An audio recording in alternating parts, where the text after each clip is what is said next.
میں تمہارا مطلب سمجھ گیا ہوں، الادریس نے کہا۔ تم مجھ سے ایمان فروشی کرانا چاہتے ہو، یہ مجھ سے نہ ہوگی۔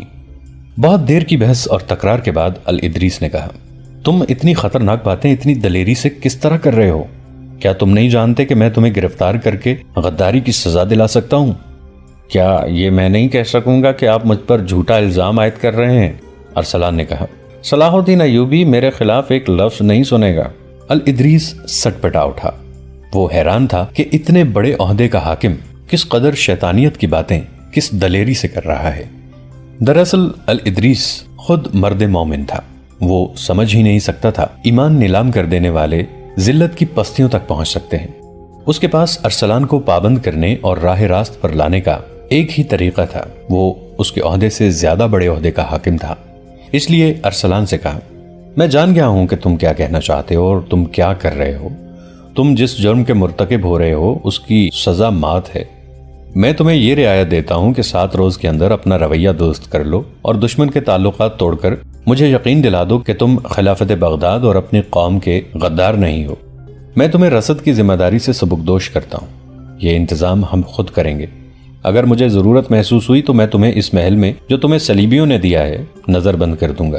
7 دن بڑی مہلت ہے، کہیں ایسا نہ ہو کہ 8ویں روز تمہیں جلاد یہاں سے نکالے۔ الادریس اٹھ کھڑا ہوا۔ اس نے دیکھا کہ ارسلان مسکرا رہا تھا۔ ارسلان نے کہا، محترم الادریس، آپ کے 2 بیٹے ہیں، دونوں نوجوان ہیں۔ ہاں، الادریس نے کہا اور پوچھا، کیا ہے میرے بیٹوں کو؟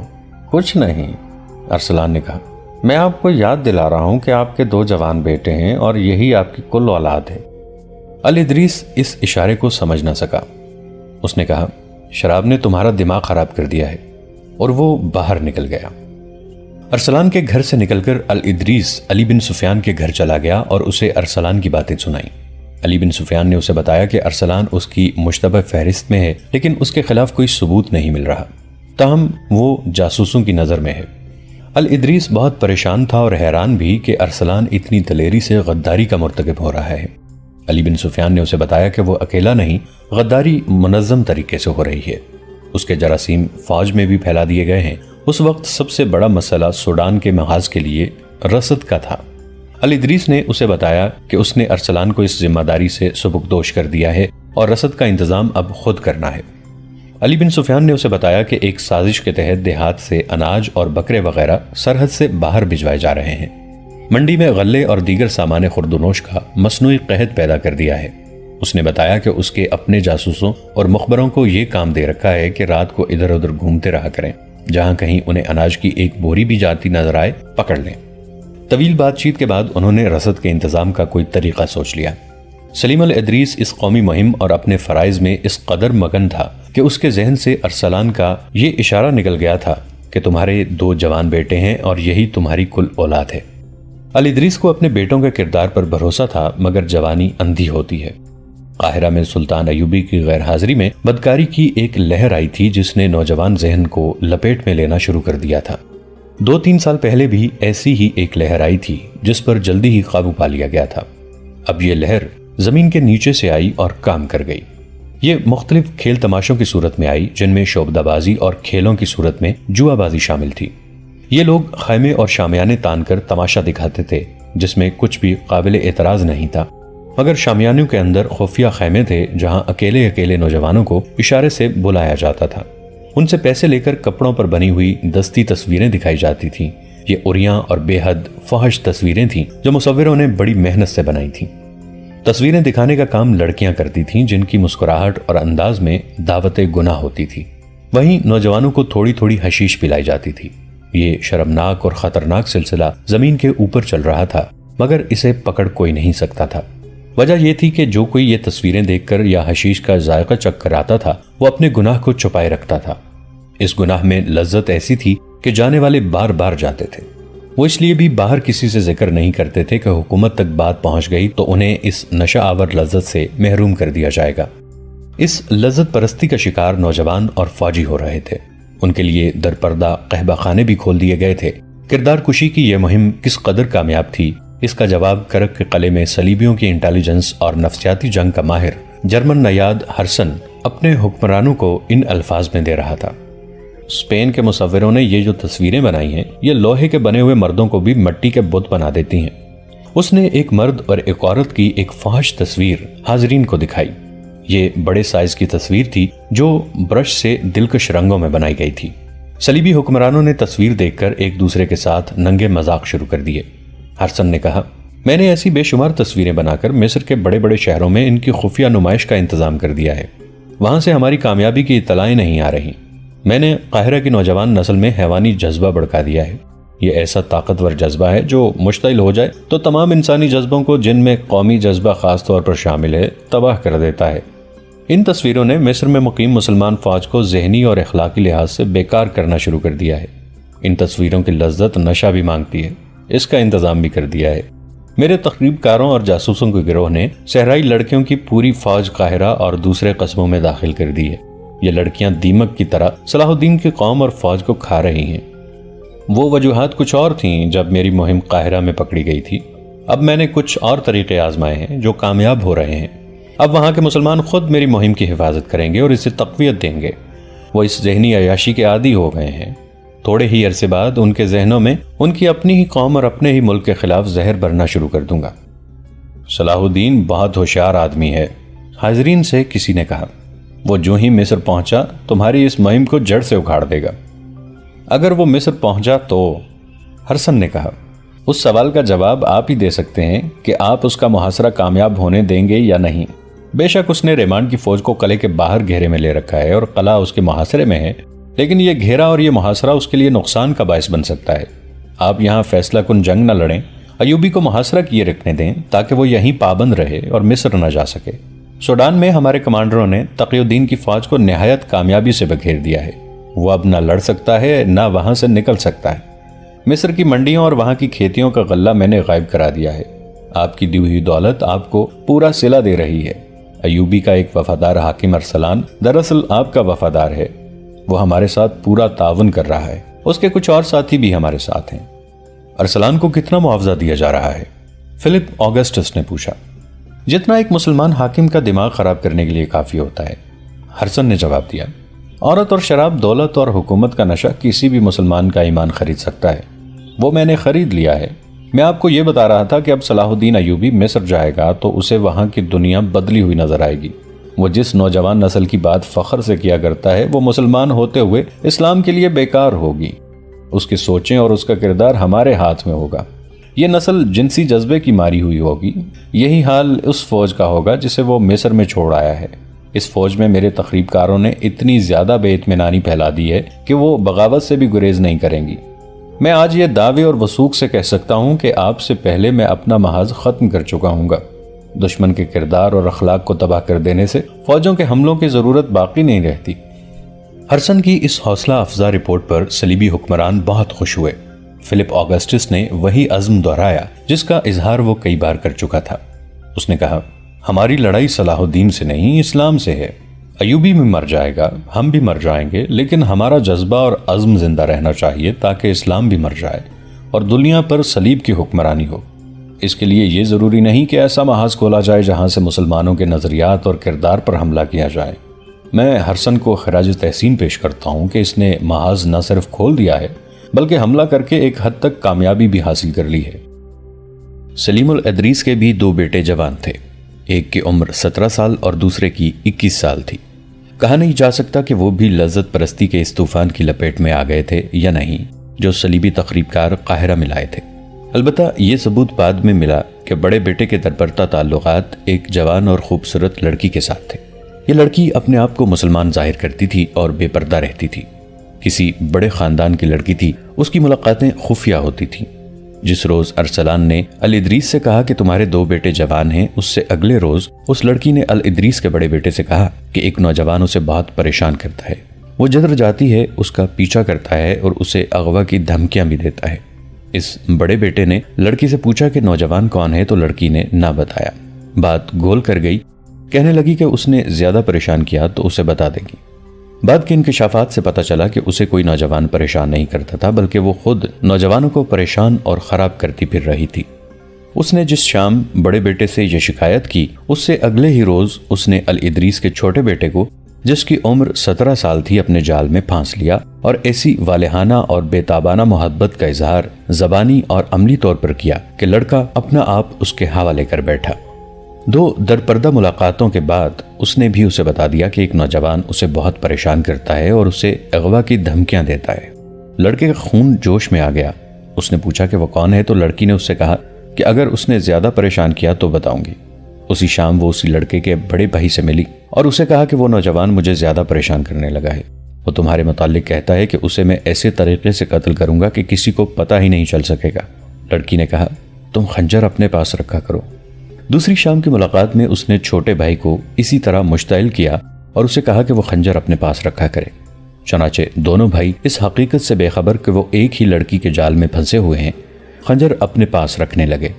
لڑکی دونوں سے الگ الگ ملتی رہی۔ صرف 5 دنوں میں لڑکی نے دونوں بھائیوں کو پہلے حیوان پھر درندہ بنایا۔ اس شام اس نے بڑے بھائی کو شہر سے ذرا باہر ایک اندھیری جگہ ملنے کو کہا۔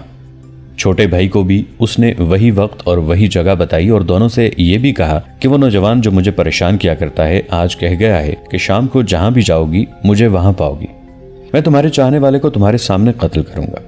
لڑکی نے کہا میں نے اسے کہا ہے کہ اگر تم اتنے دلیر ہو تو شام کو اس جگہ آ جانا، اگر تم نے اسے قتل کر دیا تو میں تمہاری ہو جاؤں گی۔ یہ دونوں بھائی خونریز مارکا لڑنے کے لیے تیار ہو گئے۔ شام کو بڑا بھائی خنجر لیے اس جگہ پہنچ گیا جو اسے لڑکی نے بتائی تھی۔ اس نے ایسی استادی کا مظاہرہ کیا کہ جگہ اندھیری کا انتخاب کیا اور یہ بھی خیال رکھا کہ دونوں بھائی اس کے پہنچنے سے پہلے ہی اکٹھے ہو کر ایک دوسرے کو پہچان نہ لے۔ وہ وہاں پہنچی تو بڑے بھائی کو وہاں موجود پایا۔ اسے بتایا کہ وہ نوجوان میرے پیچھے آ رہا ہے۔ بڑے بھائی نے خنجر نکال لیا۔ فوراً ہی چھوٹا بھائی آ گیا۔ لڑکی نے بڑے بھائی سے کہا کہ وہ آ گیا ہے لیکن میں نہیں چاہتی کہ خون خرابہ ہو، میں اسے کہتی ہوں کہ وہ چلا جائے۔ یہ کہہ کر وہ چھوٹے بھائی کے پاس گئی اور اسے کہا کہ وہ پہلے سے موجود ہے اور اس کے ہاتھ میں خنجر ہے۔ چھوٹے بھائی کی عقل پر جوانی کا تازہ تازہ خون سوار تھا۔ اس نے خنجر نکالا اور اندھیرے میں اپنے بھائی کی طرف دوڑ پڑا۔ بڑے بھائی نے حملہ آور کو اتنی تیزی سے آتے دیکھا تو وہ بھی تیزی سے آگے بڑھا۔ بھائیوں نے ایک دوسرے پر رقابت کے جوش میں بڑے گہرے وار کیے۔ وہ گر کر اٹھے اور ایک دوسرے کو لہو لہان کرتے رہے۔ لڑکی انہیں بھڑکاتی رہی۔ علی بن سفیان کے شعبے کے آدمی رات کو گشت پر رہتے تھے۔ اتفاق سے ایک گھوڑا سوار گشت پر ادھر آ نکلا۔ لڑکی بھاگ اٹھی۔ گھوڑ سوار نے اسے دور نہ جانے دیا اور پکڑ کر واپس لے گیا۔ وہاں دونوں بھائی زمین پر پڑے آخری سانسیں لے رہے تھے۔ لڑکی نے ان سے لا تعلقی کے اظہار کی بہت کوشش کی لیکن اس آدمی نے اسے نہ چھوڑا۔ لڑکی کے دیے ہوئے لالچ کو بھی اس نے قبول نہ کیا۔ اس نے پکار پکار کر گشتی پہرہ داروں کو بلا لیا۔ اس وقت تک دونوں بھائی مر چکے تھے۔ لڑکی کو اسی وقت علی بن سفیان کے پاس لے گئے۔ لاشیں بھی لائی گئیں۔ روشنی میں دیکھا تو دونوں بھائی تھے۔ سلیم الادریس کو اطلاع دی گئی۔ تصور کیا جا سکتا ہے کہ اپنے جوان بیٹوں کی لاشیں دیکھ کر اس کا کیا حشر ہوا ہوگا۔ لڑکی نے الٹے سیدھے بیان دیے مگر وہ اس سوال کا جواب دینے سے گریز کر رہی تھی کہ وہ کس کی بیٹی ہے اور کہاں رہتی ہے۔ الادریس بہت بری ذہنی حالت میں تھا۔ اس نے غصے سے کانپتی ہوئی آواز میں کہا اسے شکنجے میں ڈالو علی، اس طرح یہ کچھ نہیں بتائے گی۔ بتانے کے لیے ہے ہی کیا؟ لڑکی نے بھی غصے میں کہا۔ بڑے بھائی کی لاش کی طرف اشارہ کر کے بولی اس نے مجھے بلایا تھا، میں چلی گئی، اوپر سے یہ چھوٹا بھائی آ گیا، دونوں نے خنجر نکال لیے اور لڑ پڑے۔ میں ڈر کے مارے بھاگ گئی اور ایک گھڑ سوار نے مجھے پکڑ لیا۔ میں اپنے باپ کا نام اس لیے نہیں بتاتی کہ اس کی بھی رسوائی ہوگی۔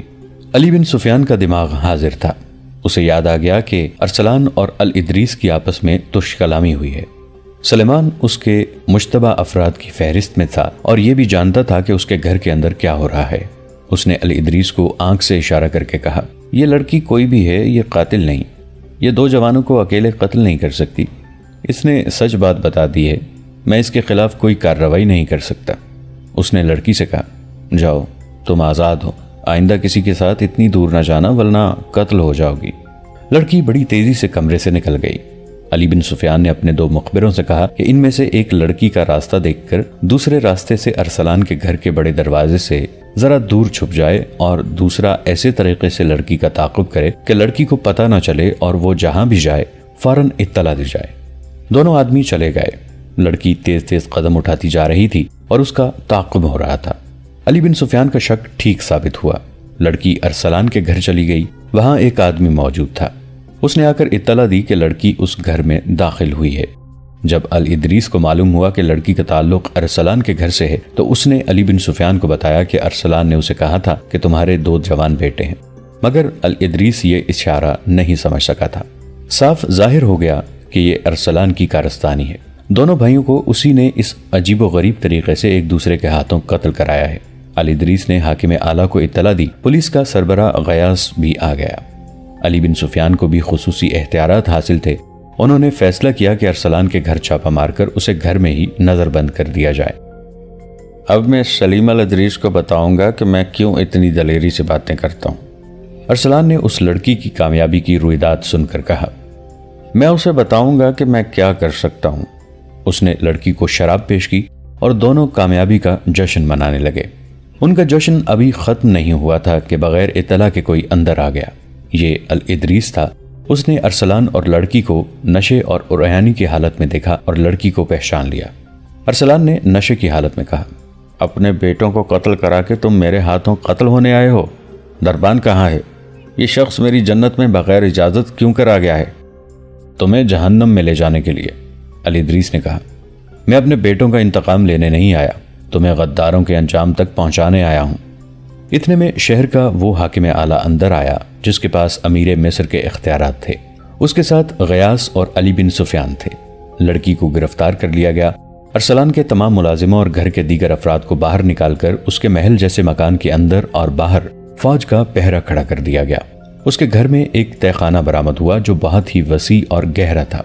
وہاں سے تیر کمانوں اور برچیوں کے انبار نکلے۔ ایک ڈھیر خنجروں کا تھا۔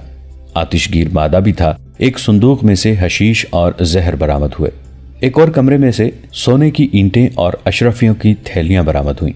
اس نے اپنی پرانی 2 بیویوں اور ان کے بچوں کو کہیں اور بھیج رکھا تھا۔ گھر میں 3 لڑکیاں تھیں، تینوں ایک سے بڑھ کر ایک خوبصورت تھیں اور تینوں غیر مسلم۔ رات ہی رات ملازموں کی چھان بین کر لی گئی۔ ان میں سے 3 صلیبیوں کے جاسوس نکلے۔ کیا تم خود بتاؤ گے کہ تمہارے عزائم کیا ہیں؟ حاکم اعلیٰ نے ارسلان سے پوچھا۔ یہ مال و دولت اور اسلحہ، یہ انبار تمہارے سزائے موت دلانے کے لیے کافی ہیں۔ پھر سزائے موت دے دو، اس نے نشے کی حالت میں کہا۔ اگر مجھے جان ہی دینی ہے تو خاموشی سے کیوں نہ مر جاؤں؟ خدا کی نگاہ میں یہ بہت بڑی نیکی ہوگی کہ تم ہمیں اور اس کے نام لیواؤں کو خطروں سے آگاہ کر دو۔ حاکم اعلیٰ نے کہا، مجھے امید ہے کہ اس نیکی کے بدلے خدا تمہارے اتنے زیادہ گناہ بخش دے گا۔ تم لوگ تو مجھے نہیں بخشو گے، ارسلان نے کہا۔ سلطان ایوبی اس سے بھی بڑے گناہ بخش دیا کرتا ہے، علی بن سفیان نے کہا۔ آپ کے بچنے کی صورت پیدا ہو سکتی ہے۔ آپ بتا دیں کہ یہاں کس قسم کی تخریب کاری ہو رہی ہے، کچھ اور لوگ گرفتار کروا دیں۔ وہ کمرے میں ٹہل رہا تھا، باقی لوگ ادھر ادھر بیٹھے تھے۔ الادریس نے اپنی خنجر نما تلوار کمر سے باندھ رکھی تھی۔ ارسلان خاموشی سے ٹہلتے رہلتے اس کے قریب گیا اور بڑی ہی تیزی سے اس کی میان سے تلوار نکال کر اپنے سینے اور پیٹ کے درمیان رکھی۔ بیشتر اس کے ہاتھ سے تلوار چھینی جاتی، اس نے دستے پر دونوں ہاتھ رکھ کر پوری قوت سے تلوار اپنے پیٹ میں گھونپ لی۔ وہ اپنے بستر پر گرا۔ دوسرے آدمی تلوار اس کے پیٹ سے نکالنے لگے تو اس نے کہا، اور رہنے دو، میری 2-3 باتیں سن لو، مر جاؤں گا تو تلوار نکال لینا۔ میں نے اپنے آپ کو سزا دے دی ہے۔ میں زندہ صلاح الدین ایوبی کے سامنے نہیں جانا چاہتا تھا کیونکہ وہ مجھے اپنا وفادار دوست سمجھتا تھا۔ میں تمہارے کسی سوال کا جواب نہیں دوں گا۔ تلوار اپنا کام کر چکی ہے، ہوش کرو۔ مصر سخت خطرے میں ہے۔ مصر میں جو فوج ہے وہ بغاوت کے لیے تیار ہے۔ فوجوں کی رسد کو میں نے ناپید کیا ہے۔ سپاہیوں کو کھانے کے لیے کچھ نہیں ملتا۔ صلیبی تخریب کاروں نے فوج میں یہ بات پھیلا دی ہے کہ محاذوں پر بکرے، اناج اور شراب جا رہی ہے اور وہاں کے سپاہیوں کو مال غنیمت سے مالا مال کر کے عیاشی کرائی جا رہی ہے۔ میرے گروہ میں اچھے عہدوں پہ لوگ ہیں، میں کسی کا نام نہیں بتاؤں گا۔ فاطمی اور فدائی تباہ کاری کی پوری تیاری کر چکے ہیں۔ تم بغاوت کو روک نہیں سکو گے۔ نئی فوج لاؤ، حالات تمہارے قابو سے ہے۔